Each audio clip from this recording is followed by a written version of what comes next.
Если вы хотите, чтобы вас лучше понимали, когда вы говорите по-русски, или вы хотите чувствовать себя увереннее, когда вы говорите по-русски, то это видео для вас.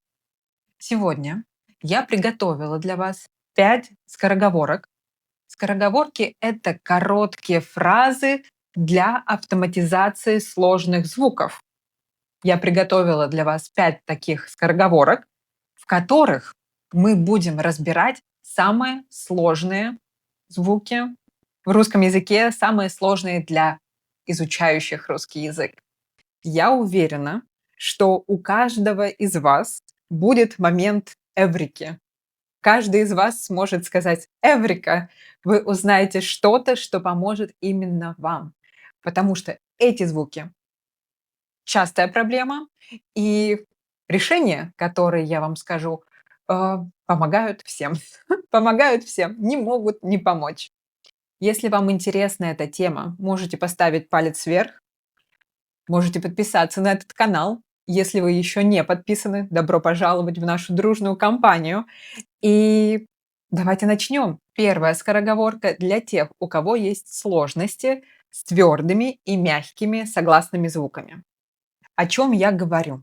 Конечно, вы знаете про твердый знак, про мягкий знак. Вы знаете, что есть гласные, которые делают согласные более мягкими.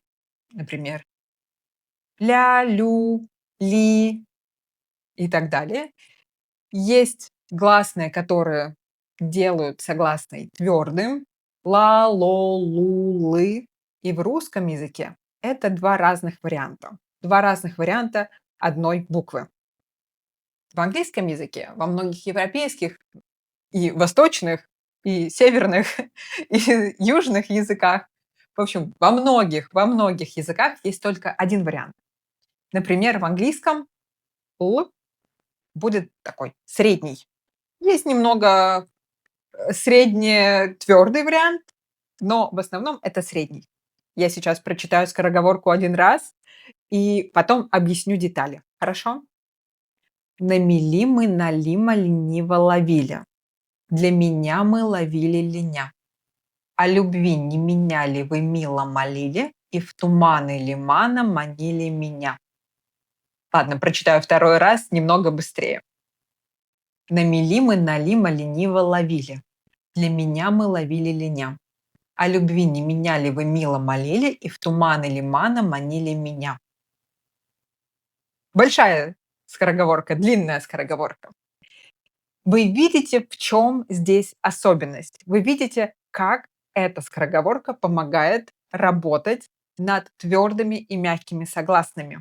Здесь повторяются согласные м, л, н, и они здесь в твердых и в мягких вариантах. Моя главная рекомендация для тех, у кого есть сложности с твердыми и с мягкими вариантами согласных. Нужно понимать, что этот согласный, о котором мы говорим, он уже сразу или твердый, или мягкий. Часто люди хотят произнести твердый вариант, потом сделать его мягким во время разговора, и потом гласный.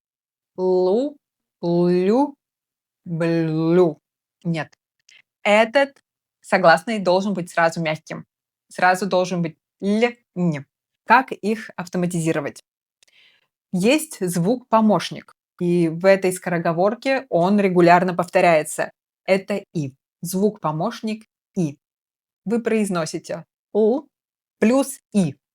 Л, ли, ли, ль, ль. И запоминаете, где, как работает ваш рот. Аналогично «сн», «р» в любых звуках вам поможет. И если вы сразу начнете произносить мягкий вариант, где нужен мягкий вариант, а не твердый вариант, а потом делать его мягким, вашему языку не нужно будет делать эту акробатику во рту. Вашему рту будет гораздо проще, и вы будете произносить слова гораздо проще. Следующий сложный звук– это «р». Если вы счастливый носитель испанского языка, у вас проблем нет. Но у носителей немецкого, французского, английского часто нет вот этого «р». Для вас есть две скороговорки. Первая. Трактор в поле. Тыр-тыр-тыр. Эта скороговорка непростая, она помогает поставить правильный звук «р». Потому что звуки-помощники для «р» — это «т» и «д». Когда вы произносите звуки «т», «д», ваш кончик языка находится впереди, и он должен быть там, когда вы произносите «р». Поэтому попробуйте произнести «т» и сразу «р». Тр, тр. Выключайте, если у вас «р» где-то в горле, как у французов, отключайте. Пробуйте, чтобы звук «р» был впереди. Трактор в поле, тыр-тыр-тыр. Вторая скороговорка тоже для автоматизации звука «р», твердого и мягкого вариантов. Ехал грека через реку, видит грека в реке рак, сунул грека руку в реку, рак за руку греку цап. Мгм. Я скажу быстрее сейчас. Ехал грека через реку, видит грека в реке рак, сунул грека руку в реку, рак за руку греку цап. Вы слышите, что когда я произношу «р» специально, то там очень много вибраций. Р, трактор, привет. В обычной речи, конечно, такого утрирования нет.